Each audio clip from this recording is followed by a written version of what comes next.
Huwag kang gagalaw. Huwag mo rin gamitin ang iyong nen, kundi tatapusin ko ang buhay mo.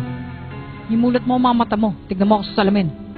Tandaan mo to Ayoko na makita ang pangit mo mukha. Kundi tapos ka na. Ang mga matang yon ay nagmula sa ibang mundo. Nung magtamang aming paningin, bigla ko nalang naramdaman na napakalaki pala ng pinagkaiba ng aming kapangyarihan. Itutuloy ko. Lahat ng pandaraya ay gagamitin ko. Isipin mo na lang kung bakit natin isinusugal ang ating buhay. Natakot niya si Sadaso dahil hindi niya pa nakita ang aking kapangyarihan. Nagkakamali ka. Oh? Wala doon kinalaman ang iyong kapangyarihan. Iniisip ko lang na baka dahil doon, mabigyan ko kayo ng babala. Walang pinipiling oras ng kamatayan. Pwedeng nasa banyo kayo. Hindi naman, natutulog kayo. Dapat talaga lumalaban tayo ng patas. Nakakahiya naman sa mga nanonood, di ba?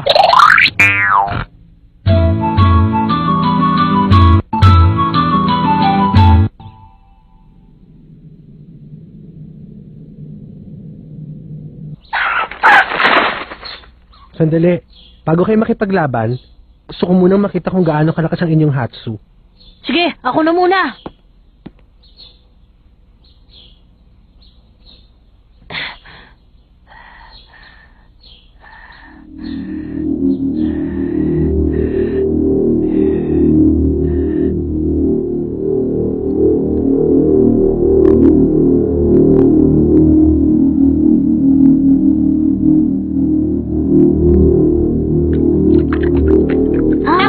Tubig!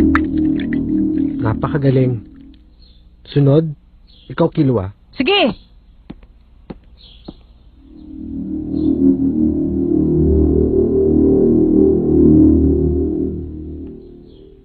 Okay.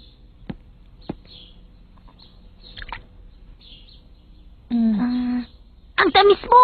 Napakatamis niya! Oo, kasing tamis ng pulot! Ginong Killua, napakagaling mo! Tagumpay ang ginawa mo pagsasanay. Kayong dalawa, binabati ko kayo. Ngayon, maganda ng inyong kondisyon. Opo! Ginoong Gon, yung makakalaban mo ay nakalaban mo na noon, kaya hindi na kita papayuhan. Meron ka na bang plano para sa inyong paghaharap? Opo!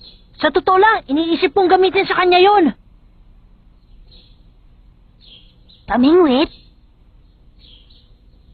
Pagkatapos sa inyong mga laban, pag-uusapan natin ang mga nangyari sa inyong pakikipaglaban. Kaya magkita ulit tayo dito. Opo! Yun mga kaibigan ay magkasakyan na natin ang pag-iiganti. Ang malalarong ko na mga tao nakita sa kanilang laban ni Inoba at ang malalarong si Kino na tumalo kay Gon sa una nilang pagkaharap. Sino kaya ang mananalo? Hindi na po kami makapaghihintay kung anong gagawin ng malalarong si Gon. Tignan niyo siya. Siya'y may hawak-hawak na pamingwit. Ano naman kaya magagawa nito laban sa tahingwagang ng puning Kino? Kung sa bagay, nung unang laban nila ay magandang ipinakita niyang pag-iwas sa mga trumpo. Kaya ang mabuti pa, panoorin lamang natin kung anong mangyayari. Hindi po ba tayo bababa para manood doon? Sa TV na lang tayo manood. Sige po. Ngayon ay sisimula na po ang kanilang laban. Wala akong dami ng oras dito. Kahit ano pwede niyo gamitin sa laban. Simula na! Subukan naman na lang.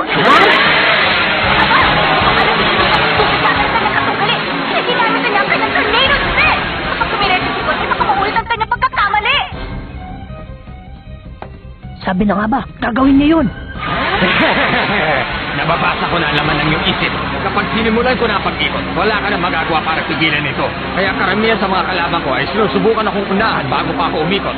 Ano? Wala ka na ba magawa dyan? Kapag tumayo ka lang dyan, ay unahan na kita. Shotgun blue! Naititira niya ang mga trumpo kahit siya umiikot. Malaki ang kaibahan ng paraang ito doon sa una kong ginawa. Parang bala ang mga trumpong yan natatama sa'yo.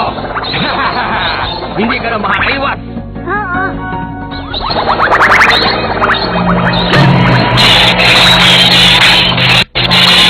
Ano?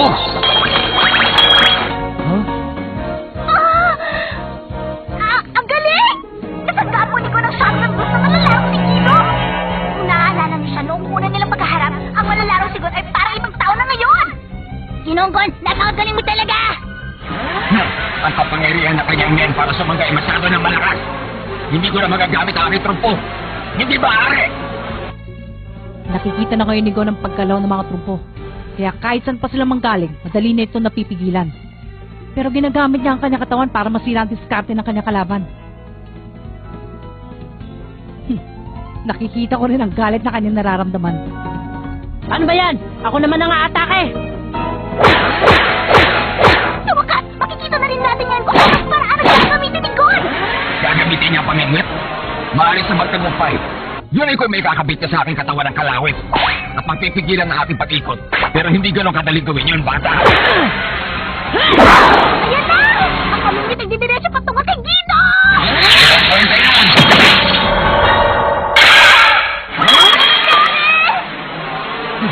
Patawan! Pero walang magagawa ang pamingwit mo habang hindi tumitigil ang pag-ikot ko. Kaya mag-isip ka na ng ibang paraan dyan. Nagkakamali ka dyan!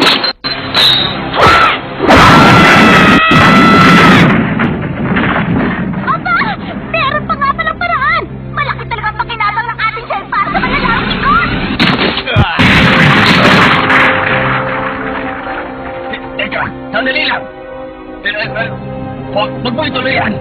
Para mo ng awa. Wag!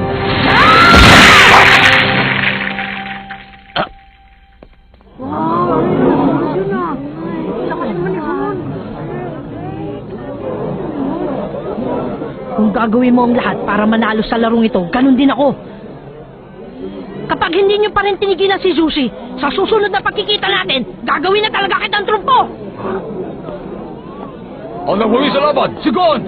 Nagawa niya! Nagtagumpay si Ginong Gon! Sa wakas ito ng unang panalo ng malalaro si Gon dito sa ikadalawang daang palapang! Paano ba yan? Ako naman ngayon. Ngayon ang susunod na laban ay sa pagitan ng malalarong si Killua at si Midas! Sino naman kaya ang mananalo sa dalawang malalaro? Malalaman natin yan sa pagpapatuloy ng labang ito! Maghintay lang po kayo ng 10 minuto! Ipag-minuto na lang mga kaibigan, ang loob ng kulit sa'yo ay masyado ng init! Panoorin na lang natin kung ano ang gagawin ng dalawang ito! Sa pagkakaalam ko, hindi ka sumunod sa ating kasunduan. Kaya hindi ka naman nanalo sa akin. Taong nagmula sa kabilang mundo. Kahit ang batang ito ay kasing husay na sinasabi nila, ang Coliseo sa langit ay teritoryo ko. Kaya ngayon bata, ipapakita ko sa iyo na ako ang magiging hari sa palapag nito. Ngayon, simula na! Huh? Nawala siya! Sa likod! Aura Burst! Mabilis mong pinatakbo ni Rimas ang kanyang unang siglo para maiwasan ang pagsugot ni Killua! Muntik na ako dun ah. Te, tatakbo lang pala. Ginagamit niya ang naipon niyang aura para mapatakbo na mabilis ang kanyang sasakyan. Hindi ko alam yung pala silbi nun.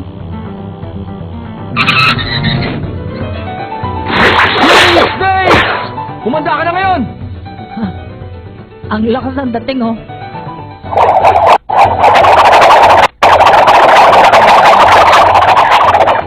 Ito na! Ang awit ng depensa ng malalarong si Midas! Ang dalawang patilog ng latigo na may pambihirang bilis ang gagamitin niya proteksyon para hindi makasugod sa kanyang kalaban na si Killua! Siguradong masakit yan kaya huwag ka magpapatama! Sa mga hindi nakakalam, parang tunay na asang kamandag ng mga latigong yan! Akala mo ba madadaan mo ko sa pabilis-bilis mo dyan? Magkakamali ka, bata! Kapag ito na ang ginamit ko sa pakikipaglaban, wala ka na pag-asang manalo pa! Bakit naman? Tinatanong mo pa? Imposible makita ng isang ordinaryong tao ang paggalaw ng latigong ito! Wala ka na lugar na matatabuhan ngayon, bata! Kaya ito na ang katapusan mo! Ah! Sorry hindi ako isang ordinaryong bata. Paano yun? Nahuli ni Killua ang latigo gamit ang Heto kanyang pa! mga kamay!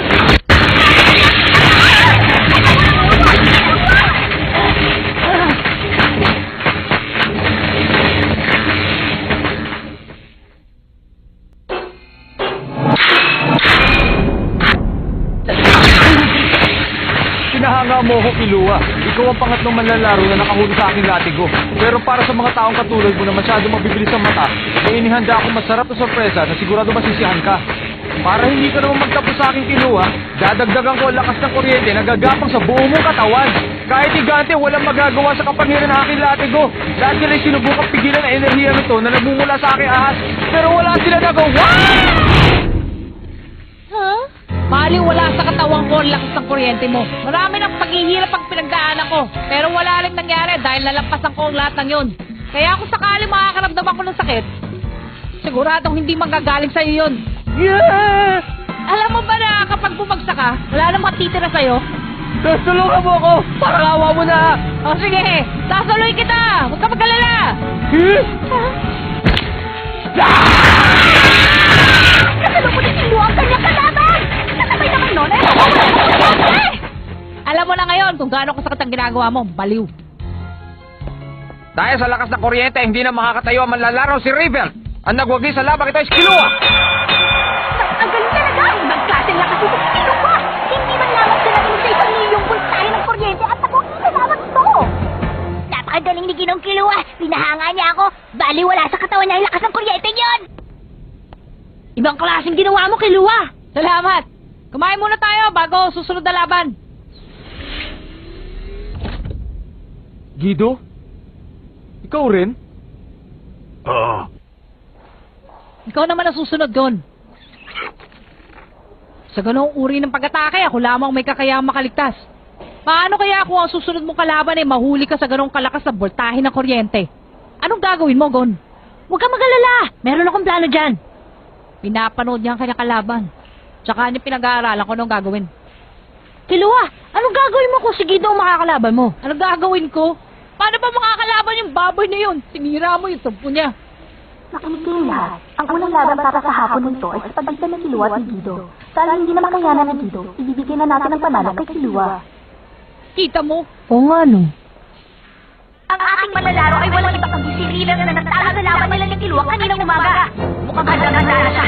Hindi pa na nagsimula ang laban ay hawak-hawak pa niya ang kanyang larigo. At ang kanyang makakatunggali ay si Gon na walang hawak na armas. Wala kang gana ng oras. Kahit ano ay pwede gamitin. Simula na! Kailangan ay makakaligat sa kanyang larigo. Kaya sa nagmamagalit siya sa kanyang ng laban. Kung may pinaglalaro si Gon. Ano kaya gagawin niya?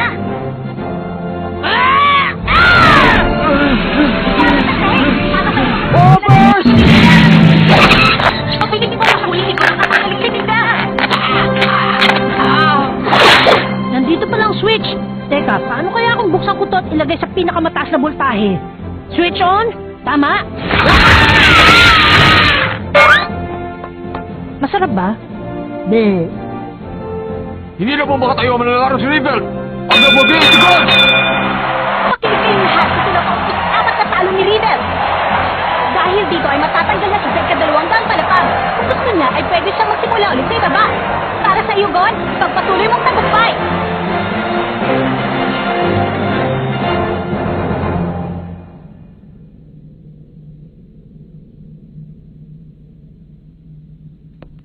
Maganda ang ginawa niyo sa inyong laban. Sa palagay ko'y wala na akong may dadagdag pa sa lahat ng natutunan nyo sa 4 na elemento ng NEN. Ang dapat nyo na lang gawin ay buuin ang kapangyarihan gamit ang imahinasyon at pagiging mapaglikha habang nag-iensayo kayo. Kaunti na lang idadagdag natin para makamit ninyo ang kapangyarihan ng tunay na NEN. Anong iniisip mo? Anong kinagagalit mo? Anong gusto mo? Anong hinahanap mo? Saan ka pupunta? Sino mga nakilala mo? At kung ano nang naranasan mo? Ang mga sagot sa tanong ang siyang bubuo ng inyong kinabukasan. At ang kasagutang yon ang magsasabi kung ano talaga ang NEN na nababagay para sa inyo. Kailangan nyong maramdaman at makamtan dahil iyon ang magtuturo sa inyo sa tamang landas ng buhay kung saan naghihintay ang isang magandang kinabukasan. Ginoong Gon, nakapasa ka na sa lihim na Hunter exam. Binabati kita. Ha? Lihim na. Ang pinaalam lamang ng Hunter Association ay ang lantarang pagsusulit. Ang pag-aaral naman ng NEN ay ang lihim na bahagi nito. Sino man sa mga aplikante ang makakapasa sa dalawang bahagi ay maaari ng tawaging tunay na hunter. Ang pinakamahalaga sa lahat ay na-master mo ang NEN dahil ang isang professional na hunter ay kinakailangan talaga magkaroon ng kakaibang kapangyarihan. Ang paghuli sa masasamang kriminal na ang kinabubuhay ay mang-abuso at manira ng kanilang kapwa ang pinakamahalagang trabaho. Ang kapangyarihang mapigilan nito ay napaka-importante. Kaya lang, kung gagamitin mo naman ito sa kasamaan, ang kapangyarihang ito ay magiging malaking problema para sa lahat ng nilalang. Kaya ang dadaan lamang sa pagsusulit na ito ay mga taong makakapasa sa lantarang pagsusulit. Meron ding iba na nag-aaral lang yan na walang pahintulot mula sa asosasyon. Gaya ni Hisoka? At ng kapatid ko. Ginoong Wing, sa simula pa lamang ay meron ka ng intensyon na turuan kami ng NEN? Masyado ka pa na importante. Tuturuan mo rin pala kami. Teka, paano mo nga pala nalaman na pupunta kami dito? Sinusundan mo ba kami? Walang pinipili ang pag-aaral ng lihim na pagsusulit. Ang lahat ng aplikanteng makakatanggap ng hunter license ay matututunan ng NEN sa ayaw man nila o sa gusto. Nagkataon lamang na napadpad kayo dito sa Coliseo sa langit, kaya ako nagturo sa inyo. Ganun pala. Siya nga pala, ang Grandmaster ng Mind Origin School na pinagtuturuan ko ay walang iba kundi si Chairman Netero. Marami na rin ako narinig sa kanya tungkol sa inyong dalawa. Ginoong Killua, kumuha ka ulit ng pagsusulit. Sinisiguro ko sa iyong makakapasa ka. Tamang-tamang yung kakayahan para maging isang hunter. At kung sakaling magiging hunter ka, alam kong malaki ang posibilidad na lalong lalawak ang iyong kaalaman. Sige, kapag hindi ako tinopak. Ginoong Wing, may balita ka pa ba doon sa ibang nakapasa? Oo, sina Hanzo at Kurapika ay natutunan na rin ng kapangyarihan ng NEN sa magkaibang master. Talaga? Si Leori naman ay magsisimula mag-aral pagkatapos niyang kumuha ng pagsusulit sa medisina. Si Pokel naman ay medyo nahihirapang mamaster ang kapangyarihan ng kanyang Ren. Ang lahat pala ay nagsusumikap. Siguro. Makinig kayo, itong huwag niyong kalilimutan. Nagsisimula pa lamang kayo, kulang pa ang inyong nalalaman sa mundong ito. Gawin niyo na sana lahat ng inyong makakaya para lumago ang lahat ng inyong nalalaman. Iyon ang dahilan ng pagsasanay na ito. Ang walang hanggang pag-aaral gamit ang lahat ng inyong kakayahan. At sana'y gawin niyong masaya ang inyong buhay habang natututunan ang lahat ng bagay dito sa mundo. Hanggang dito na lamang ang matuturo ko sa inyo. Ang araw na ito ay ang araw ng inyong pagtatapos. Sa loob ng 4 na buwan, sinunod niyo ang lahat ng aking sinabi at nakita kong kaya niyong harapin ang inyong mga pagkatao. Sa bagay, ang ginawa natin ay walang ibang dahilan kundi labanan ng sarili. Nandito ako dahil alam kong meron akong maliit na may tutulong. Kayong dalawa ay naging mahusay na estudyante. Hindi kayo nagpapadala sa galit na inyong nararamdaman at kaya niyong kontrol ng inyong kapangyarihan. Pinagmamalaki kong ako na ang naging guro ninyo. Mag-ingat sana kayo sa lahat ng inyong gagawin at sa lahat ng inyong desisyon. Opo! Opo! Opo! Opo!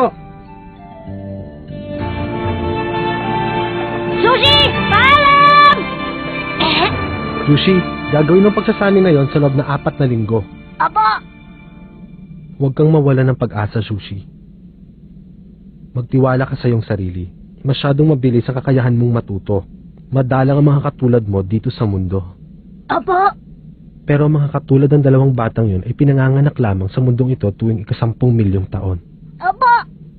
Hindi na yata nakakatulong yun Pero darating ang araw, siguradong makikita din kami. Ganyan nga, Sushi. Ikaw pa rin ang natatangi kong estudyante. Opo! Paano ba yan? Natutunan na natin ang NEN. Naibalik mo na ang numero ni Hisoka. Kumita na tayo ng malaking pera. Ano pang gagawin natin sa lugar na to? Tama ka. Mga 1 buwan at kalahati pa ang dapat natin hintayin doon. Paano tayo magpapalipas ang oras? Killua. Ha? Kung ayos lang sa'yo, dumalaw tayo sa amin. Saan nyo? Sa Whale Island? Mahirap lang kami at maliit ang bahay namin, hindi katulad ng sa inyo. Talaga? Gusto ko na makita ang bahay nyo, Gon! Gusto ko na rin makilala si Tio Vito! Walang problema! Talaga? Totoo! Total, napag-desisyon na natin. Bakit hindi pa tayo umalis?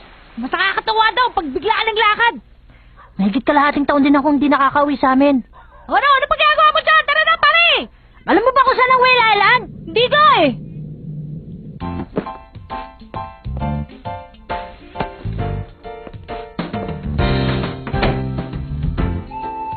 Paalam na, Binibini! Bye! Ha?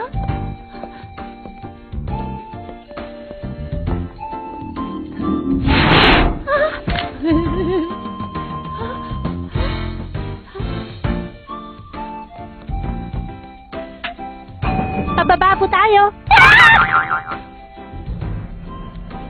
Binibini, paalis na po kami. Natutuwa ako nagkita tayo dito. Kapag naubusan kami ng pera, baka bumalik kami dito. Sana mabait ka na. Sige, sige. Baka kapag dumating ang araw na yun, ikaw na ang reyna na 200 palapag. Killua! Maging bansag sa'yo, babaeng gorilla o babaeng yeti. Killua! Huwag ka mag-alala, palis na tayo. Killua, nakakalimutan mo na ba? Huwag ka na mag-alala dyan. Nakalimutan mo na ba? Natutunan na natin kung paano gamitin ang kapangyarihan ng NEN. Basta alam mo, painitin natin. Kahit kaano pa siya kalakas, tuturuan ko ng leksyon niyang violent gorillang yan. Parang hindi siya dito Marunong din siya gumamit ng lens!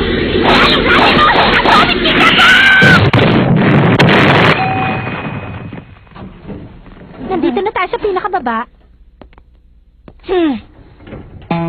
Mas malakas pa siya kay Hisoka. Bakit pate ko?